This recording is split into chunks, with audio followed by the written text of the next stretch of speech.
The first steer hit the supply wagon like a cannon shot, splintering the tailgate and sending flour sacks bursting white into the darkening sky. And Abigail Gentry had just enough time to grab her medical bag before the whole world turned to thunder and horns. "Down! Get down!" The voice cut through the chaos, and she barely registered it was not the voice of anyone in her own party before a hand closed hard around her arm and yanked her sideways, out of the path of a red-eyed longhorn steer that missed her by less than the width of a wagon wheel. She hit the ground hard, the man's body coming down half over hers, and for one suspended moment there was nothing in the world but dust and bawling cattle and the drumbeat of 2,000 hooves tearing through the camp where she had been setting a drover's broken leg not 5 minutes before. "Stay low," the man said against her ear, and she felt more than heard the words, his voice rough with dust and urgency. "They will run themselves out or they will run us down, nothing in between." Abigail had delivered breech babies in dugout cabins during blizzards. She had set bones by lantern light, while Comanche raiders were rumored to be within 10 miles. She did not scream, and she did not freeze, but she did press her face against the stranger's shoulder as the herd thundered past on either side of them, so close she could feel the heat coming off their flanks, and she thought with strange clarity that if she died here, crushed under 100 cattle in the middle of nowhere in the New Mexico territory, no one back east would ever know what had become of Nathaniel Gentry's widow. Then, as suddenly as it had come, the worst of it passed. The herd broke around the wrecked wagon like water around a boulder and thinned into the gathering dusk, and the man rolled off her and came up onto one knee, his hand still closed around her wrist as though he had forgotten to let go. "You are not trampled," he said, which struck her, even in the ringing aftermath, as an oddly practical thing to say. "No," she agreed. "Are you?" "Not yet tonight." He looked her over quickly, professionally, the way she imagined he might look over a horse before buying it, checking for anything broken.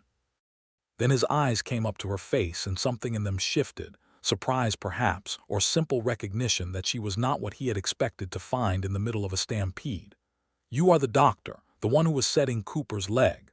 "Dr. Abigail Gentry," she said, because even now, even with her ears still ringing and her hands beginning to shake with the aftershock of it, she believed a person ought to be introduced properly. "And you would be the trail boss everyone was shouting for. Elijah Reed." He helped her to her feet, and his grip was steady even though his own breath was still coming hard. Around them, the camp was a ruin of scattered supplies, overturned wagons and men calling to one another in the near dark, trying to account for who was alive and who was missing. "I am sorry for grabbing you the way I did, Dr. Gentry. There was no time to ask permission. I would have given it gladly, Mr. Reed, had you asked." She looked past him at the wreckage of her wagon, at the medicine chest she could see lying broken open 30 yards off with bottles scattered like fallen stars in the twilight, and felt the practical part of her mind take over from the frightened part, the way it always did. "It appears we have lost my supplies." "It appears we have lost quite a bit more than that." Elijah Reed turned in a slow circle, taking in the camp, and she watched him do the arithmetic of it, counting wagons, counting the dark shapes of men moving in the confusion, and something tightened in his jaw. "My herd is scattered from here to the river bottoms. Half my crew went after them, and my chuck wagon is lying on its side with the coffee pot in the fire. We are, Dr. Gentry, in a rather poor situation." She almost laughed, from nerves as much as anything else, at the calm, measured way he said it, as though poor situations were simply part of the working day for a man like him. Perhaps, she supposed, they were. Night came down fast and cold that far along the border country, the kind of late October cold that arrived like a held breath finally released. And by the time Elijah Reed had gathered what he could of the scattered supplies and gotten a proper fire built in the lee of the overturned chuck wagon, most of the camp had sorted itself into small clusters of men waiting for the rest of the crew and the missing cattle to be found. Abigail sat close to the flames with a wool blanket someone had produced from somewhere around her shoulders, methodically going through what remained of her medical bag, salvaging what had not broken. "You will want that leg looked at again before morning," she said without looking up, when Elijah lowered himself onto the log across the fire from her with a wince he tried and failed to hide. "It is nothing. Caught it against the wagon wheel when I went down. I have set enough bones in this territory to know the difference between nothing and something a man is trying to convince himself is nothing." She held out her hand, palm up, an unmistakable command dressed as a request. "Sit still and let me see it, Mr. Reed, or I will simply have to guess at the damage from across the fire, and I promise you my guesses tend toward the dramatic." He laughed at that, a low surprised sound, and rolled up his trouser leg to show a bruise already purpling along his shin, ugly but not. She confirmed with careful fingers, indicating a break. "You will live," she pronounced, "though you might limp for a week and complain about it the whole while, which in my experience is the natural condition of most men. I have been called worse things than a complainer." He watched her wrap a strip of cloth around the bruised leg with quick, sure hands, and there was something in his gaze, curious and a little wary, that told her he was turning over the question of who she was, out here on the trail, this far from any proper town. "Dr. Gentry, if you do not mind my asking, what is a physician doing on a cattle trail with no escort but a boy of 16 and a wagon full of medicine?" "The boy is Cooper's nephew, and he is recovering nicely in whatever remains of my wagon. Thank you for asking." She tied off the bandage and sat back. "As for what I am doing here, Mr. Reed, I am doing my work. There is no physician between Pedra Cruz and Fort Sumner who will stay longer than a season, so I go where I am needed, and lately that has meant riding the trade routes and the drive camps, because a man with a crushed hand or a fever does not stop being sick simply because there is no doctor's shingle hanging over his head. That is a hard way to live. It is the way my husband lived before me." The words came out steadier than she expected, though they still carried a small ache, worn smooth now by 2 years of repetition. "Dr. Nathaniel Gentry. He built a practice riding this circuit, Pedra Cruz to the river settlements to the Mescalero camps and back, and when he died I found I did not know how to stop and did not particularly want to learn. I am sorry for your loss. Thank you. It has been 2 years." He fell from his horse crossing an arroyo in a flash flood. Of all the foolish, unglamorous ways for a careful man to die. She said it plainly, because she had found that grief handled plainly hurt less than grief handled delicately, and because something in Elijah Reed's steady, listening quiet made her want to keep talking rather than retreat into the careful politeness she usually offered strangers. "And you, Mr. Reed, what is a man who can set a bruise into a proper diagnosis doing driving cattle for a living when you clearly have some schooling in you? My father was a carpenter in Missouri. Wanted me to take up the trade, and I did, for a time. Built half the barns and one whole church in our county before I turned 20. He poked at the fire with a stick, and firelight moved gold across the plains of his face, a face weathered by sun and wind into something raw-boned and honest rather than handsome in any soft way, though she noticed, with a small private start, that she found it handsome regardless. But I never took to staying in one place the way my father did. The open country called to me louder than any hammer ever did. I have been driving cattle 11 years now. They give the hardest drives to me because I do not lose herds, and I do not lose men, and until tonight I had a fair record of not losing either one at the same time.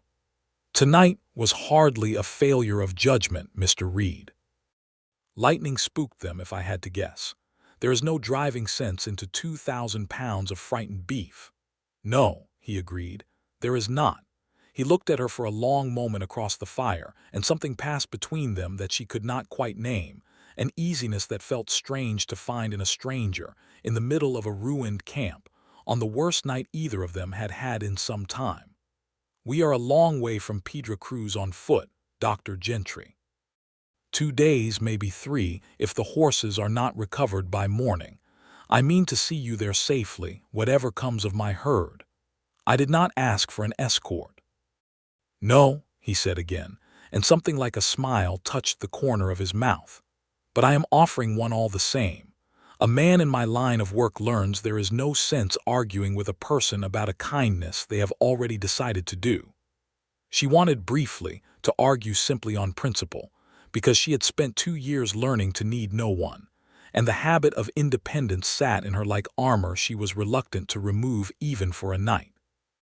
But the fire was warm and the night was cold, and the man across from it had already, twice now, put himself between her and danger without being asked, and so she said only, "Then I thank you, Mr. Reed, and let the matter rest." They found the missing horses by mid-morning, 3 of Elijah's crew driving them back into a makeshift camp along with most of the scattered cattle, and by the time the sun stood high and thin in a sky gone the color of old pewter, Elijah had reorganized what remained of his outfit, assigned 2 men to hold the herd until the trail could be resumed, and turned his own horse, along with a borrowed mount for Abigail, toward Pedra Cruz.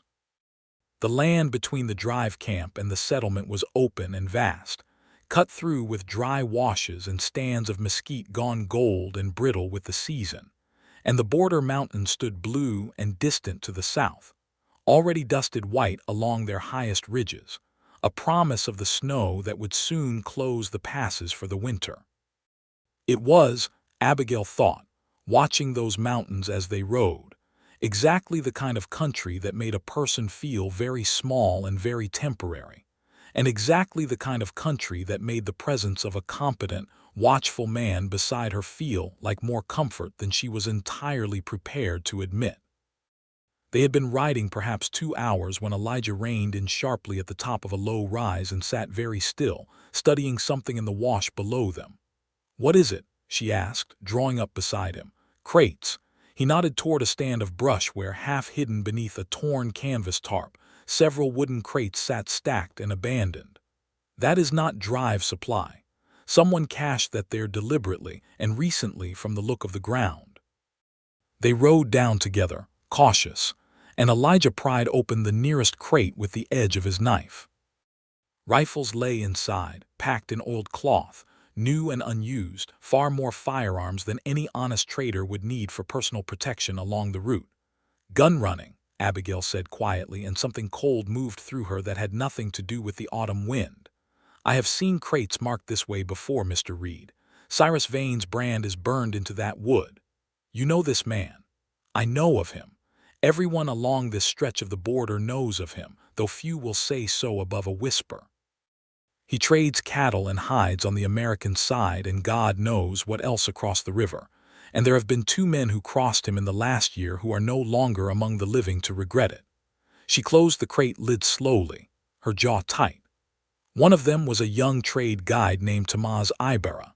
He came to me 8 months ago, badly beaten, and told me before he died that Vane had ordered it done because Tomás meant to report the smuggling to the territorial marshal. I gave a statement to the circuit judge's clerk. I have been waiting for the fall term of court to give it properly, under oath, when the judge rides through before the passes close." Elijah's expression had gone very still, the easy warmth of the previous evening replaced by something harder, more watchful. "Does Vane know you mean to testify?" "I would imagine he does. Little stays secret in a town the size of Pedra Cruz." She said it steadily, but her hands, she noticed, had gone tight on the reins. "I did not think much of it until now. A man like Vane trades in fear more than force, or so I believed. A man who runs rifles across an international border does not stop at fear when force serves him better," Elijah said, and swung back up into his saddle with the controlled economy of a man deciding, quietly and without announcement, that his plans for the coming days had just changed. "We had best get you into town, Dr. Gentry, and find out exactly what is being said." What was being said, they discovered within an hour of riding into Pedra Cruz beneath its low adobe rooftops and the bare cottonwoods lining the single muddy street, was considerably worse than either of them had feared. A hand-lettered notice hung nailed to the post outside the mercantile, offering $50 in gold for information leading to the whereabouts of Dr. Abigail Gentry, described in terms that made clear the information was not wanted for any friendly purpose. $50 was a fortune to most men in that country, enough to buy a season's supplies or a decent horse, and Abigail felt the eyes of the street turn toward her the moment she was recognized, a mixture of pity, calculation, and something uglier that she did not care to examine too closely. "That went up 2 days past," said Sheriff Dale Hutchins, a heavy-set, tired-eyed man who met them at his office door with the particular reluctance of someone who had been dreading a conversation and was relieved, in a grim way, that it had finally arrived. "I have had it taken down twice already, and it keeps going back up somewhere new. I cannot prove it is Vane's doing, Dr. Gentry, not in any way that would hold in front of a judge, and until I can, my hands are tied on arresting anybody over a piece of paper." "It is Vane's doing," Abigail said flatly. "There is no one else in this territory with $50 in gold and a reason to want me silenced before Judge Hollies arrives for the fall term. I do not disagree with you." Hutchins rubbed a hand across his face. "But there is more, and it is worse than a bounty notice. Word came in yesterday from one of Vane's own hands, a man named Petty, claiming he saw you administer the wrong medicine to Tomas Ibarra before he died, claiming it was your error killed him and not any beating. There are people in this town, Dr. Gentry, who have decided that story explains a great deal they never understood about that boy's death, and who would as soon see you run out of Pedra Cruz as look at you." Abigail felt the words land like a physical blow, worse in their way than the bounty notice, because a bounty was simple violence dressed up in gold, but this was an attempt to take the truth itself and turn it inside out, to make her the guilty party in a death she had only ever tried to prevent. "That is a lie," she said, and her voice, to her own surprise, did not shake. "I gave that boy laudanum for the pain, and nothing else touched his lips that I did not administer myself. Whoever this man Petty is, he is lying, and I would like very much to know why the town seems so ready to believe him over 2 years of my own practice among them." "Because fear works faster than reason, Dr. Gentry," Elijah said quietly from where he stood near the door, and there was something in his voice, weary and certain, that told her he had seen this particular pattern before in other towns over other matters. "It always has." Hutchins looked between the two of them, taking in for the first time, it seemed, the fact that they had arrived together, and something like curiosity flickered across his tired face before he set it aside as a matter for another day. "There is a real witness to what happened to Tomas Ibarra, if it comes to that. His younger brother, Miguel, was there the night it happened, hiding in the brush, saw the whole thing and ran. I have heard he has been kept safe since then across the river, with a Mescalero family Dr. Gentry has treated before. If the judge is to hear real testimony instead of Petty's lies, somebody is going to have to bring that boy in before the fall term opens, and do it quiet, because if Vane learns where the boy is hidden before we do, there will be no testimony from anybody." "Then I will go," Abigail said immediately. "You are the one with a bounty on her head," Elijah pointed out, not unkindly, but with the flat practicality of a man used to weighing risks on a trail. "Riding out to fetch the one witness who can clear your name alone is exactly the sort of thing Vane would count on you doing, and exactly the sort of thing his men would be watching the roads for.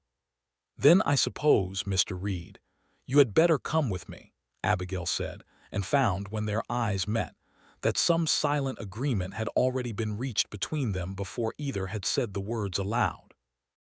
They left Pedra Cruz before dawn 2 days later, once Elijah had settled his herd into a holding pasture under the charge of his most trusted hand, and drawn what wages he could to see himself through the delay, a decision that cost him, she understood without his having to say so, more than money.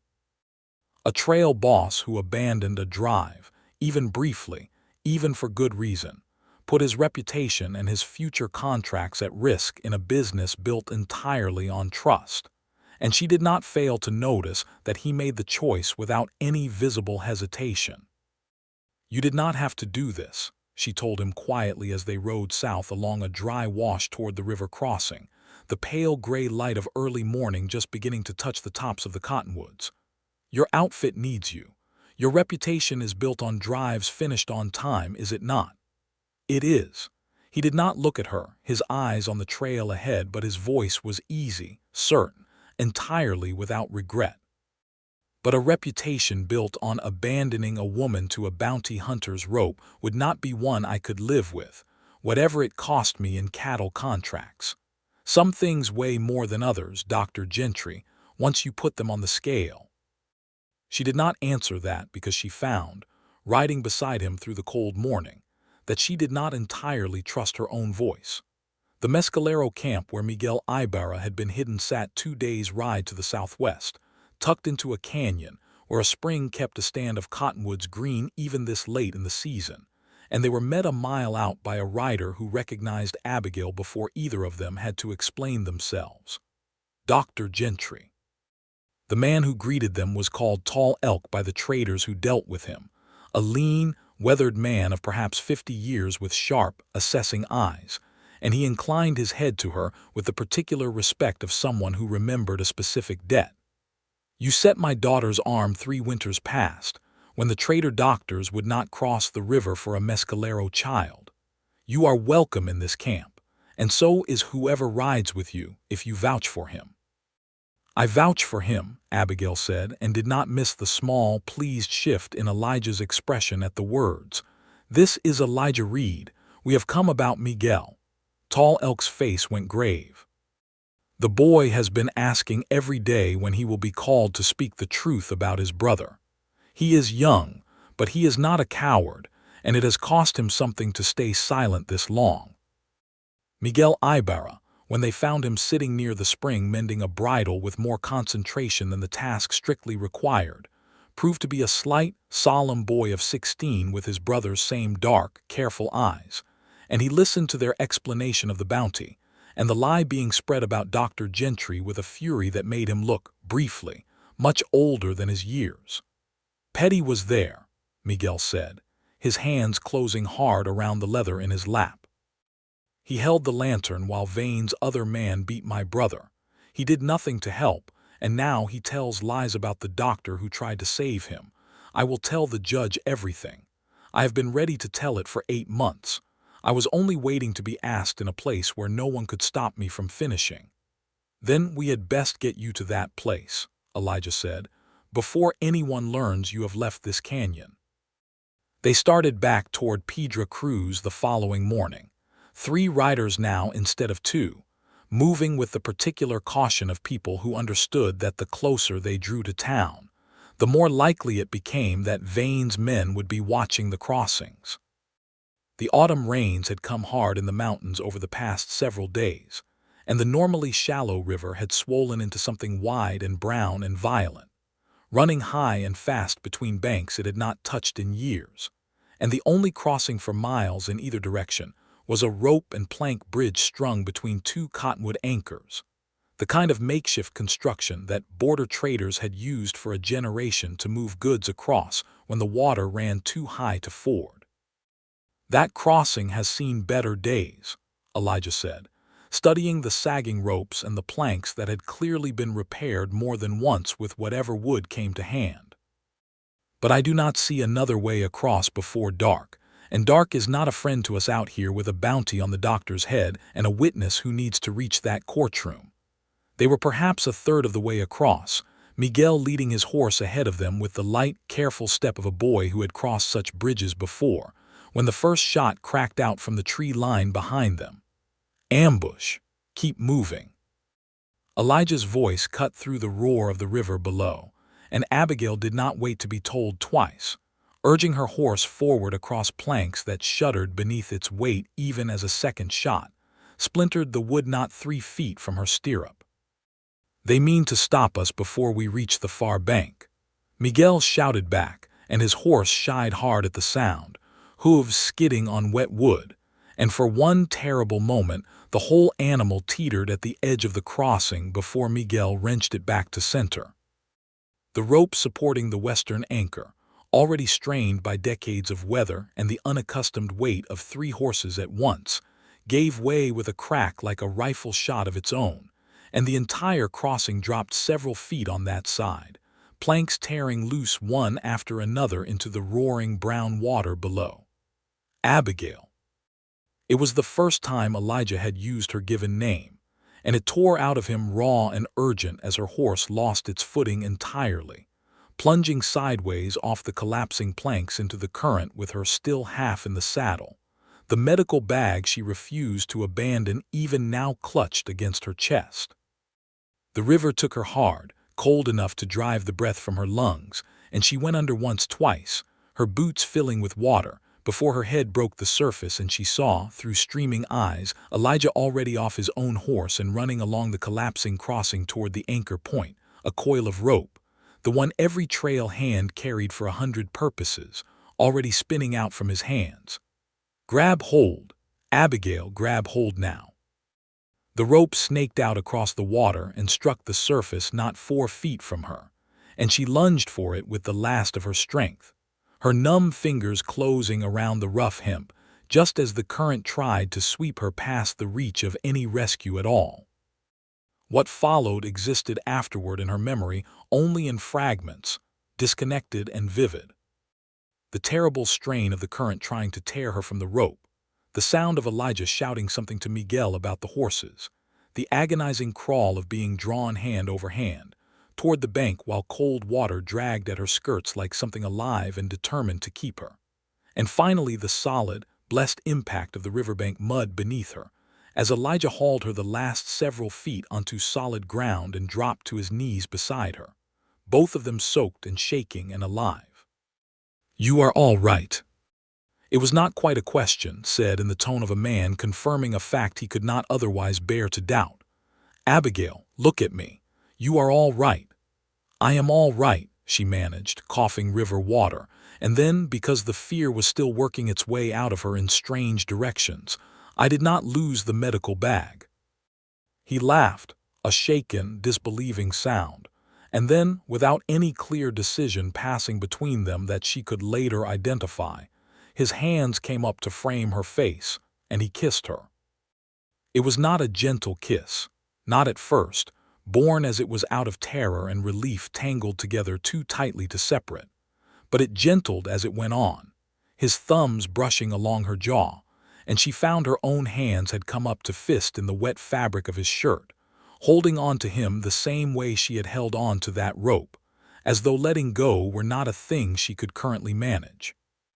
When they finally broke apart, both of them breathing hard for reasons that had little to do with the river, Elijah rested his forehead against hers for a long moment before speaking. "I have known you 4 days," he said quietly. "I know. That is not very long to feel the way I currently feel about very nearly losing you in that river." "No," she agreed, her voice unsteady. "It is not. I do not know what to do with that, Dr. Gentry, if I am honest with you. My life is the trail. Yours is wherever a sickbed needs you. I have never in 11 years wanted to be somewhere so badly that the wanting frightened me, until about 30 seconds ago." "I do not know what to do with it either," she admitted, and found, oddly, that the admission cost her nothing, that there was a relief in simply saying the uncertain thing aloud rather than pretending to a confidence she did not feel. "I buried a husband who died doing work I still believe in, Elijah. I do not know how to want a future with a man whose work takes him just as far from safety as mine does." Behind them, Miguel, who had gotten both remaining horses safely to the bank and had the tact, or perhaps simply the teenage embarrassment, to occupy himself entirely with the animal's wet tack rather than look at either of them, cleared his throat pointedly. "The men who shot at us did not follow across. I think the collapse of the bridge frightened them as much as it frightened the horses, but I do not think we should stay here talking long enough to test that theory." "He is not wrong," Elijah said, and there was reluctance in his voice as he drew back from her, though his hand found hers and did not let go as they got to their feet. We will finish this conversation, Abigail Gentry, once the boy is safe and Vane is answering for what he has done. I give you my word on that. I will hold you to it, Elijah Reed. They reached the outskirts of Pedra Cruz 2 days later, exhausted, still carrying the chill of the river in their bones, to find the town in a state of tense anticipation. Wagons and traders already gathering for the fall term of court and the last push of business before the mountain passes closed for winter. Judge Hollies had arrived the previous afternoon, and with him, unexpectedly, a territorial marshal named Otis Frayne, summoned by a letter Sheriff Hutchins had sent weeks before regarding the gun-running crates found along the trail, a letter that had, it turned out, reached Santa Fe rather faster than Vane had counted on. Cyrus Vane himself met them on the street outside the courthouse, flanked by 2 of his hired men, and there was nothing in his bearing of a man who believed himself caught. He was tall and silver-haired and dressed with a careful elegance that always struck Abigail as slightly wrong for the borderlands, like a suit tailored for a city he had left behind and never quite stopped performing for. Dr. Gentry. His voice was smooth, almost pleasant. I understand you have had quite an adventure. I do hope the boy you have dragged along with you understands the difference between a child's frightened imagination and sworn testimony, because I would hate to see him embarrass himself in front of the judge. He understands the difference very well, Mr. Vane, Abigail said, and was pleased to hear her own voice come out level and cold. As does the marshal, I am told, who has been asking a great many questions about crates of rifles found along the Fort Sumner trail, marked with your own brand. Something flickered behind Vane's careful composure, gone almost as quickly as it appeared, but Elijah, standing close beside her, saw it too, and his hand moved, unhurried but deliberate, to rest near the pistol at his hip, not a threat exactly, but a clear statement that he had noticed the 2 hired men shifting their weight in a way that suggested they were considering their options. I would think carefully about what happens next, gentlemen, Marshal Frayne said, stepping out from the courthouse doorway where he had apparently been observing the entire exchange, with the patient interest of a man who had been waiting for exactly this confrontation. I have a boy inside willing to swear to a murder, a doctor willing to swear to a deathbed statement, a crate of illegal rifles with your brand burned into the wood, Mr. Vane, and a hired man named Petty who, upon learning he was wanted for questioning about perjury, proved remarkably eager to tell me the truth about who paid him to lie. The silence that followed stretched long enough that Abigail found herself counting her own heartbeats, and then one of Vane's hired men, a heavy-set man with a nervous eye toward the marshal's rifle, simply turned and walked away down the street without a word, abandoning whatever loyalty he had been paid for the moment the cost of it became clear. Vane's composure did not break so much as curdle, his pleasant expression sliding into something colder and uglier. This is a territory built on trade, Marshal, not on the word of an Indian camp boy and a widow with delusions of importance. This is a territory built on the rule of law, same as any other in this country, Mr. Vane, whatever you have found convenient to believe these past years, Marshal Frayne said mildly. You will come with me now quietly, or you will come with me after Mr. Reed there finishes whatever he looks about to start, and either way, you are coming. Vane's second hired man made one final, foolish grab for his pistol, and Elijah moved before Abigail's mind had fully registered the danger, closing the distance and driving the man's arm up and back with the same economical certainty he had shown throwing a rope across a flooding river, disarming him in a single motion that left the man gasping on his knees in the dust, while Marshal Frayne's rifle came up to cover Vane before any further foolishness could occur to him. It was over in the end, faster and with far less violence than Abigail had feared through all the long days of the bounty and the lies, and there was something almost anticlimactic in watching Cyrus Vane, the man who had haunted every shadow of the past 2 weeks, led away in irons by a territorial marshal, while the gathered crowd of Pedra crews watched in a silence that gradually broke into low, relieved murmuring. The particular sound of a town realizing a threat it had half believed and half feared to believe was finally, truly gone. Miguel Ibarra gave his testimony to Judge Hollies 2 days later in a courtroom crowded with more of Pedra crews than the small building had ever comfortably held, his voice steady despite his youth, and Petty, true to Marshal Frayn's word, confirmed every detail from the opposite side of the case in exchange for leniency. And by the time the fall term of court closed, Cyrus Vane had been remanded to Santa Fe to stand trial for murder and for smuggling. And the notice offering $50 for Abigail Gentry's whereabouts had been quietly, permanently, taken down from the Mercantile Post. The gratitude of Pedra crews, once it arrived in a rush that Abigail found nearly as disorienting as the fear had been. Ranchers whose cattle had been protected from Vane's rustling operations for years without their knowledge, traders on both sides of the river relieved to see the smuggling routes shut down, and townsfolk who had, only weeks before, been willing to believe Petty's lie over her own 2 years of steady doctoring. All of them now seemed determined to press their thanks upon her in whatever form it might take. It was Sheriff Hutchins who brought the matter of the reward to her formally, some 10 days after Vane's trial had concluded in Santa Fe, with a sentence that would keep him well away from the border country for the remainder of his natural life. He found her at the old mission on the edge of town, the abandoned adobe chapel that had stood empty since its last resident priest had died of fever 6 years before, and no replacement had ever been sent, where she had taken to treating patients on the mission's wide, sheltered portico now that the weather made outdoor consultations increasingly uncomfortable. "There is money owing to you, Dr. Gentry," Hutchins said, finding her there with her sleeves rolled up, sweeping accumulated dust from the chapel floor with more energy than the task strictly required. "The ranchers whose herds Vane was rustling from have put together a reward, better than $300, and there is talk of the territory paying a bounty as well for information leading to a conviction on the smuggling charges. It is yours by rights, along with whatever Mr. Reed here wants of it, since he had no small part in bringing Vane down himself."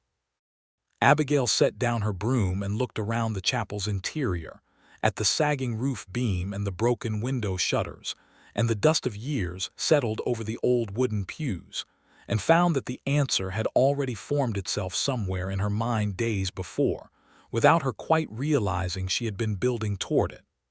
"I do not want the money for myself, Sheriff Hutchins," she said.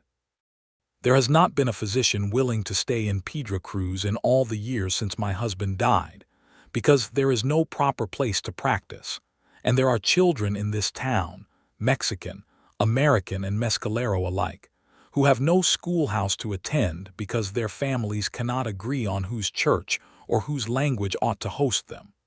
This building has stood empty for 6 years serving no one. I should like to see the reward money spent making it into something useful again, a schoolhouse for all the town's children, with a room set aside I might use as a proper clinic." Elijah, who had been standing near the doorway examining the chapel's roof beams, with the particular assessing eye of a man calculating what materials and how many days of labor a repair would require, turned at her words with an expression she found she was already learning to read, something warm and unsurprised, as though she had simply confirmed something he had already suspected about her character. "That beam there is rotted through," he said, "and the roof will need redembering before the first snow, or you will be teaching arithmetic under an open sky by January. It is fortunate, Dr. Gentry, that you happen to know a carpenter." "Do I?" She looked at him with the beginning of a smile she made no effort to hide. "I had heard you were a cattle drover, Mr. Reed, trusted with the hardest trails in the territory. I was not aware carpentry remained among your current occupations." "It appears," Elijah said, crossing the chapel floor to stand before her, that my occupations have recently become a matter of some reconsideration." Sheriff Hutchins, sensing perhaps that his presence had become unnecessary to whatever conversation was actually taking place, cleared his throat, mumbled something about seeing to the reward paperwork, and made a discreet exit, leaving the two of them alone in the dusty, sunlit quiet of the old mission chapel. "You said at the river that your life was the trail," Abigail said quietly, once they were alone. "I do not ask you to answer for that today, Elijah. But I find I no longer wish to be a person who moves through this territory belonging nowhere, however useful the moving has been. I mean to stay in Pedra Cruz and build this schoolhouse and keep my practice in one steady place at last. I understand that is not the same life you have built for yourself." "No," he agreed, "it is not the life I built for myself.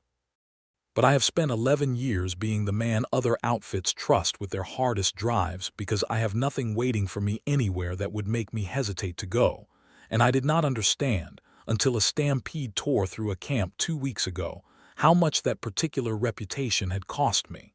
He took her hands in both of his, roughened and sure. "I sent word to my outfit yesterday, Abigail. I have finished my last drive.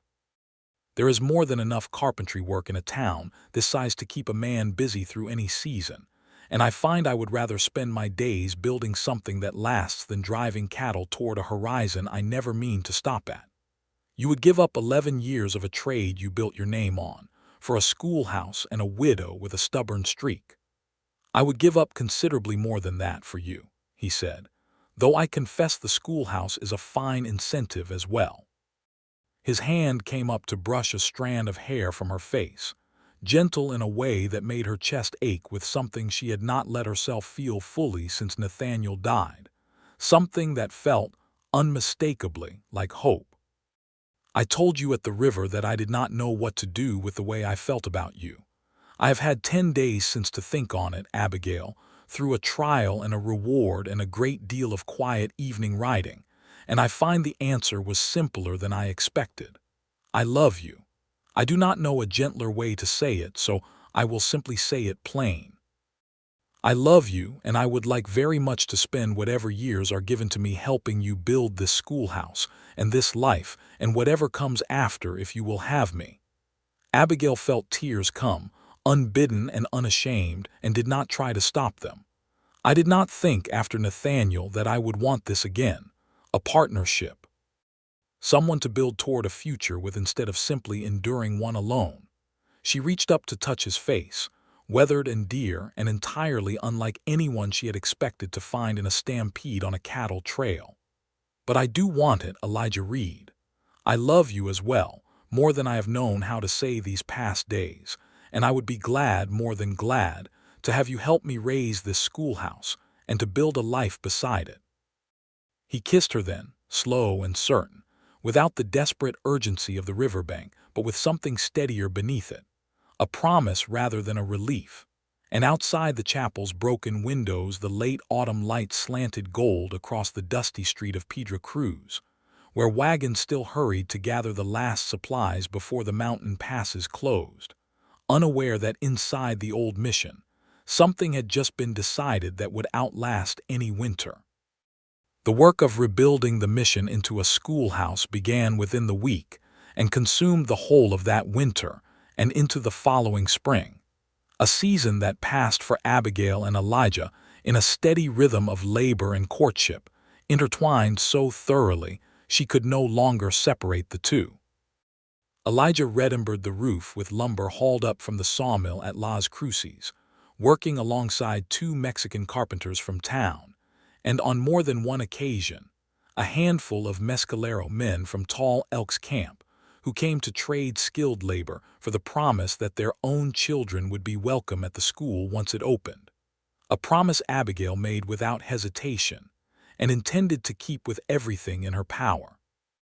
She spent those same months organizing her clinic in the mission's east wing, the room with the best light and the sturdiest walls, cataloging what remained of her salvaged medical supplies and ordering replacements through the trading post to arrive before the spring thaw reopened the mountain roads properly.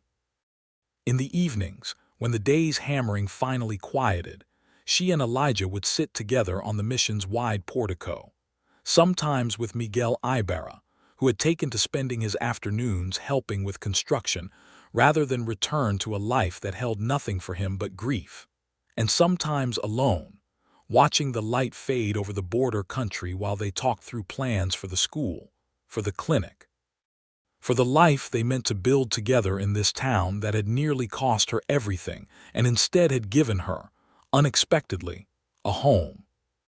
They were married in early spring, once the passes had opened again and travel through the territory had grown easy enough that word could reach Elijah's family in Missouri and Nathaniel's old colleagues among the territorial physicians, though in truth the wedding itself was a modest affair, held on the mission's portico with the circuit preacher who traveled the same routes as the judge officiating before a gathering that included nearly the whole of Piedra Cruz.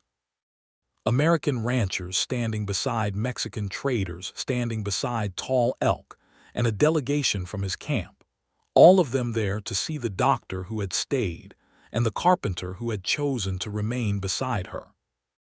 "I have crossed this territory 11 years without once wanting to put down roots," Elijah said to her quietly, as they stood together afterward watching the last of the wedding guests share food and conversation beneath the mission's cottonwoods, "and now I find I cannot imagine wanting anything else."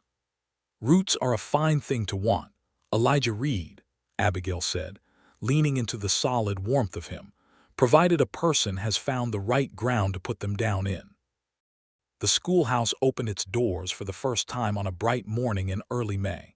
Some 30 children gathered on benches Elijah had built with his own hands, American and Mexican and Mescalero children together, in a single room for the first time in the town's history, learning their letters from a widow-turned schoolteacher whose steady voice carried none of the fear that had once hunted her through these same streets, while in the room beyond, her husband's careful carpentry framed the doorway to a clinic that would never again stand empty for want of a doctor willing to stay. Neither of them had wanted the reward money for themselves in the end, every dollar of it gone into lumber and slate and medicine, and the modest wages of the men who had helped raise the building back from 6 years of neglect. And Abigail thought, watching the children bend over their first lessons while morning light fell warm through windows Elijah had reset with his own hands, that she had never spent money on anything that felt so entirely, permanently worth it. That evening, once the last child had been collected by a parent and the schoolhouse stood quiet again in the long spring dusk, Elijah found her still sitting on the front step, looking out at the town that had become, against every expectation she had carried through the terror of that autumn, entirely and completely her home. "A good first day," he said, settling beside her, his shoulder warm against hers. "A very good first day." She leaned her head against him, watching the last light fade gold over the mountains that had so nearly claimed her life in a flooded river not so many months before. "I keep thinking of that stampede, Elijah. How it tore everything apart in a single evening, the wagons, the supplies, every plan I had for that season. I have never been more frightened in my life." "Nor I," he admitted. "I have driven cattle through worse storms and worse country than that, and none of it ever frightened me the way watching you nearly lost in that river did. And yet it is the reason we are sitting here now, on the steps of a schoolhouse neither of us knew we needed to build, married to a man I met while being nearly trampled by 2,000 pounds of frightened beef." She laughed, soft and disbelieving at the strange arithmetic of it, terror and stampede and flood somehow adding up in the end to this quiet evening and this steady hand holding hers. "I do not think I believe in fate, Elijah Reed, but I believe at least that some disasters are worth surviving. This one certainly was." He pressed a kiss to her temple, unhurried and sure, a man entirely at peace with the ground he had finally chosen to stand on. "I love you, Abigail Gentry Reed. I do not think I shall ever tire of saying it."